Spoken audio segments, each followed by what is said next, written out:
చంద్రబాబుది పేదల ప్రభుత్వమా పెత్తందారీ ప్రభుత్వమా అని ప్రశ్నించారు మాజీ ఎంపీ హర్షకుమార్. విజయనగరం జిల్లా బొబ్బిలిలో ఆయన పర్యటించారు. ఆక్రమణలకు గురైన పేదల భూములను ఆయన పరిశీలించారు. స్థానిక ఎమ్మెల్యే బేబీ నాయన పేదల భూములు దోచుకుంటున్నారని ఫైర్ అయ్యారు. బీసీల భూములను ఓసీలకు బదలాయించి అన్యాయంగా ఆక్రమిస్తున్నారని మండిపడ్డారు. పేదల భూములను ఎమ్మెల్యే లాక్కుంటే స్పందించని సీఎం చంద్రబాబుకు సిగ్గు లేదా అంటూ ఘాటు వ్యాఖ్యలే చేశారు. డిప్యూటీ సీఎం పవన్కు చేతగావడం లేదా అని నిలదీశారు.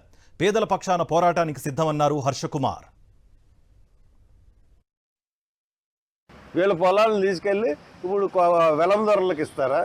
వెలందొరలకు ఇచ్చి వాళ్ళని ఆ పొలాలన్నీ కూడా తీసాయి. ఇప్పుడు ల్యాండ్ సీలింగ్లో వాళ్ళ దగ్గర నుంచి ఉన్న పొలాలు తీసుకుని చట్ట ప్రకారం వీళ్ళకి ఇచ్చారు.